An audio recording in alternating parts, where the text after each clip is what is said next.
Assalamualaikum students. Today we will discuss about how does the DNA of chromosome work. कि जो chromosome का DNA है ये किस तरह से काम करता है। जैसे ऑलरेडी हम प्रीवियस लेक्चर्स में भी पढ़ चुके हैं कि जो DNA है ये एक डीऑक्सीराइबोन्यूक्लिक एसिड है। एक ऐसा न्यूक्लिक एसिड है जिसमें इंफॉर्मेशन मौजूद होती है, वो इनहेरिटिक इंफॉर्मेशन होती है जो कि पेरेंट्स से ऑफस्प्रिंग में ट्रांसफ़र होती है थ्रू डीएनए के ज़रिए। तो डीएनए एक ऐसा, यानी आप ये समझ लें कि एक ऐसी मशीन जिसमें जो मौजूद होती है सारी नेसेसरी इंफॉर्मेशन जो मौजूद होती है इनहेरिटिक। तो इसमें यानी कि अब हम देख लें कि डीएनए जो है, जैसे हमने प्रीवियस लेक्चर में भी स्टडी किया कि जो डीएनए है वो हर लिहाज से यानी कि नेसेसरी है। डीएनए डुप्लिकेट करता है, यानी जितनी भी इंफॉर्मेशन है सारी की सारी जो है वो डीएनए में ही मौजूद है। ठीक है, अब हमारी बॉडी में जितनी भी प्रोटीन की सिंथेसिस होती है, डिफरेंट काइंड्स की जो प्रोटीन्स बनती हैं सारी हमारी बॉडी में, वो सारी की सारी जो है इंफॉर्मेशन मौजूद होती है डीएनए के अंदर। कि डीएनए जो है उसमें सारी नेसेसरी इंफॉर्मेशन मौजूद होती है प्रोटीन की सिंथेसिस के लिए, कि किस किस्म की जो प्रोटीन है उसकी सिंथेसिस करनी है। ठीक है, वो सारा काम, सारा जो होल्ड है ये डीएनए के पास होता है। ठीक है, अब उसमें से कुछ जो है वो फाइनली प्रोटीन्स बन जाती हैं और कुछ जो है वो एंजाइम्स बन जाते हैं। एंजाइम्स जो हैं ये सारी की सारी ग्लोबुलर प्रोटीन्स होती हैं। एक जिस तरह से प्रोटीन्स की अगर हम बात करें तो प्रोटीन्स जो हैं वो, मतलब all enzymes are proteins but all proteins are not enzymes. यहाँ पर एक बात जो है वो नोटिसेबल है कि जैसे हम प्रीवियस क्लास में भी पढ़ चुके हैं एंजाइम्स के चैप्टर में कि हमारे पास जितनी भी प्रोटीन्स हैं वो तो ऑलरेडी प्रोटीन्स हैं, पर जो एंजाइम्स हैं वो ग्लोबुलर प्रोटीन्स हैं। ठीक है, दूसरी बात ये कि all proteins are not enzymes but all enzymes are protein. के जितनी भी प्रोटीन्स हैं ज़रूरी नहीं है कि वो एंजाइम्स हैं, जबकि जितनी भी एंजाइम्स हैं वो सारी की सारी ग्लोबुलर प्रोटीन्स हैं। ठीक है, तो यहाँ पे ये बात नोटेबल है। ठीक है कि जो अब हम ये देखें कि जैसे हम ऑलरेडी बात कर रहे थे कि जो डीएनए, इसमें सारी की सारी जो स्पेसिफिक इंफॉर्मेशन है वो मौजूद होती है प्रोटीन की सिंथेसिस के लिए, कि किस तरह की जो प्रोटीन है वो बननी है। अब उसमें से आया तो प्रोटीन्स बन सकती हैं, दूसरी बात हमारे पास एंजाइम्स भी बन सकते हैं जो हमारे बायोकेमिकल जो साइकिल्स हैं उनको मेंटेन करते हैं। हमारे पास एंजाइम्स जो है वो बायोकेमिकल साइकिल्स जो हैं उनको मेंटेन करते हैं, और डिफरेंट काइंड्स के जो रिएक्शंस हैं, बायोकेमिकल रिएक्शंस हैं, उनको भी ये जो है वो करते हैं, मेंटेन करते हैं। तो इसमें जो है कि जिस तरह से प्रोटीन्स की हमने बात की और डिफरेंट काइंड्स के जो रिएक्शंस हैं हमारे बायोकेमिकल रिएक्शंस, उनको परफॉर्म करके हमारी बॉडी को जो है ये मेंटेन करते हैं हमारी बॉडी को।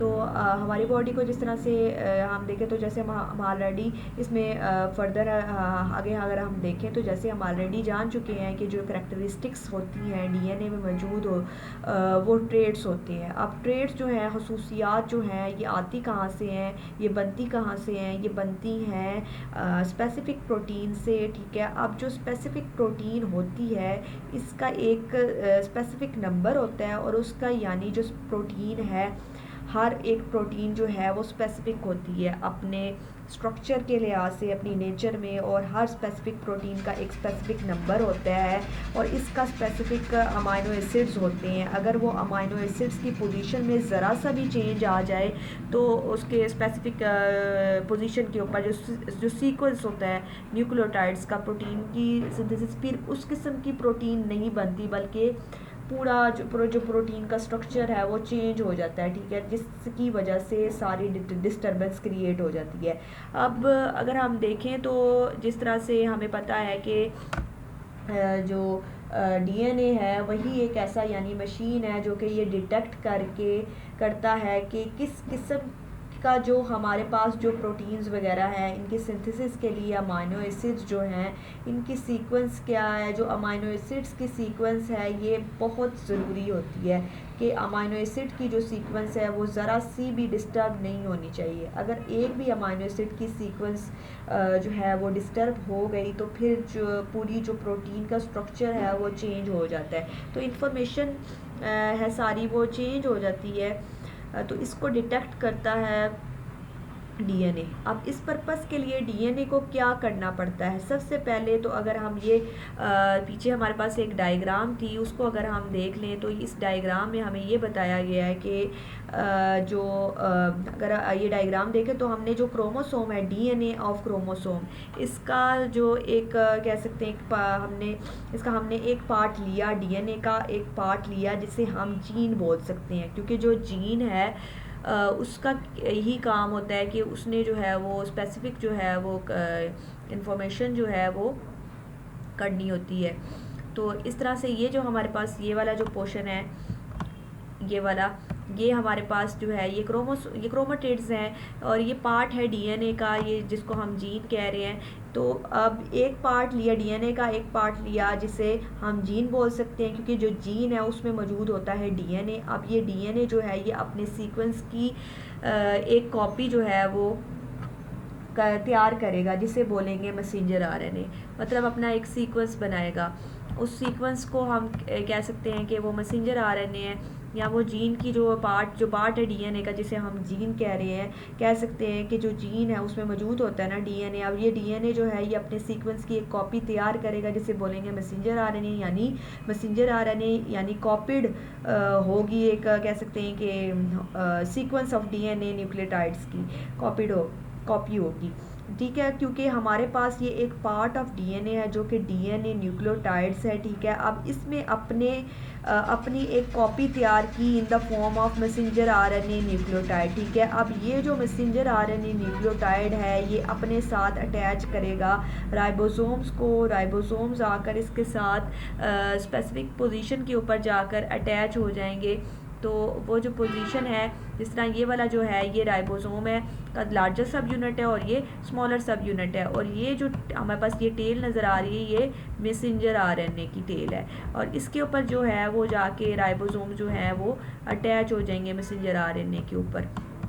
दोनों जो इसके पार्ट्स हैं लार्जर एंड स्मॉलर सब यूनिट ऑफ राइबोसोम, क्योंकि हमारे पास एक पार्ट ऑफ डीएनए जो है डीएनए न्यूक्लियोटाइड्स एक कॉपी हमने तैयार की इन the form of messenger RNA nucleotide. अब ये जो मैसेंजर आरएनए न्यूक्लियोटाइड है ये कॉपी साथ अटैच करेगा राइबोसोम्स को, ठीक है। न्यूक्लियोटाइड की जो कह सकते हैं हम ये जो मैसेंजर आरएनए न्यूक्लियर ये कॉपी ये अपने साथ जो है वो अटैच करेगा उसको राइबोसोम्स को, राइबोसोम आकर इसके साथ अटैच होंगे, ठीक है। राइबोसोम्स में भी इसके 2 यूनिट्स होते हैं राइबोसोम्स के, एक यूनिट होता है स्मॉलर और एक यूनिट होता है लार्जर, और जो स्मॉलर सब यूनिट है और यहाँ जो लार्जर सब यूनिट है वो ऊपर अटैच होंगे सरफेस पे। स्मॉलर सब यूनिट जो है वो ऊपर अटैच होगा सरफेस पे, और जो लार्जर है वो सरफेस के नीचे अटैच होगा। जैसे हमें पता है कि ये जो है ये यहाँ पर जो है ये लार्जर सब यूनिट है और यहाँ पर स्मॉलर है, सरफेस के ऊपर जो है वो स्मॉलर है और सरफेस के नीचे लार्जर सब यूनिट है। अब मैसेंजर आरएनए क्या करेगा कि जितनी भी इंफॉर्मेशन है वो कैरी कर देगा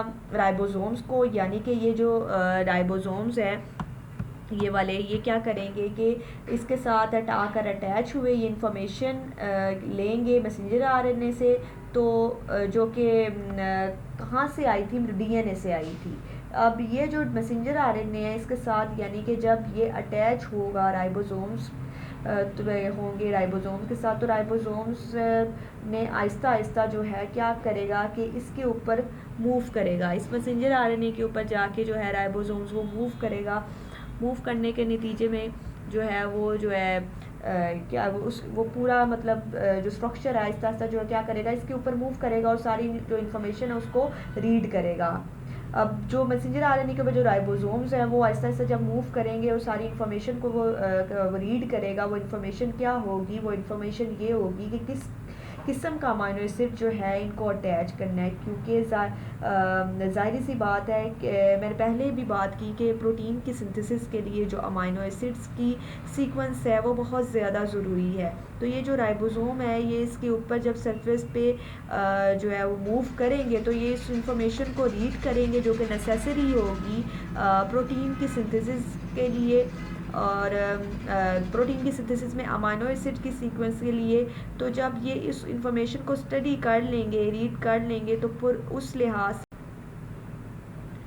अब ये जो जिस तरह से हमने बात की कि ये इस इंफॉर्मेशन को स्टडी कर लेंगे, अमाइनो जो ये उस इंफॉर्मेशन को रीड करेंगे तो जो कि नेसेसरी होगी प्रोटीन सिंथेसिस में अमाइनो एसिड की सीक्वेंस के लिए। तो जब ये उस इंफॉर्मेशन को स्टडी कर लेंगे, रीड कर लेंगे, तो फिर उस लिहाज से जो अमाइनो एसिड है उनको इसके ऊपर अटैच करना शुरू कर देंगे। ठीक है, तो ये जो रीडिंग का प्रोसेस होता है, जिस दौरान रीडिंग हो रही होती है, राइबोसोम रीडिंग कर रहा होता है, इस प्रोसेस को जो है वो बोलते हैं ट्रांसक्रिप्शन का प्रोसेस बोलते हैं। ठीक है, उसके बाद जो है नेक्स्ट हमारे पास प्रोसेस आता है ट्रांसलेशन का, जिसमें यानी कि सारा जो प्रोसेस है वो मेनली हमारे पास परफॉर्म हो जाता है, जिसमें हमारे पास मेनली जो है जिस तरह से हमने कहा कि दो चीज़ें होती हैं।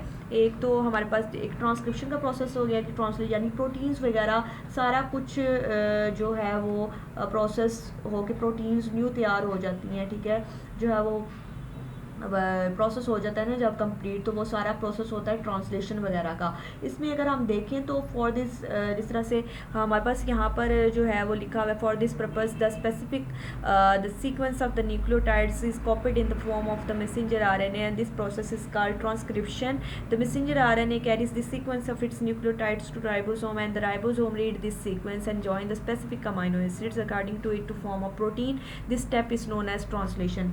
ट्रांसलेशन के अंदर जैसे मैंने पहले भी बात की कि जो पार्ट ऑफ डीएनए है ये एक अपनी कॉपी तैयार करेगा, तो जो होगी मैसेंजर आरएनए, इस प्रोसेस को बोलते हैं ट्रांसक्रिप्शन। और फिर आगे जो राइबोसोम्स वगैरह जो हैं वो अपनी जब इंफॉर्मेशन को इससे स्टडी करेंगे, रीड करेंगे और स्पेसिफिक अमाइनो एसिड्स को अटैच करेंगे, तो वो ट्रांसलेशन का प्रोसेस होगा, जिससे फर्दर जो है प्रोटीन की मेकिंग होगी। तो ये हमारे पास एक इसका यानी जनरल स्ट्रक्चर था कि किस तरह से हमारे पास जो है वो ट्रांसक्रिप्शन का प्रोसेस और डीएनए क्रोमोसोम का जो हाउ डज द क्रोमोसोम और DNA of the chromosome works. Okay, thanks.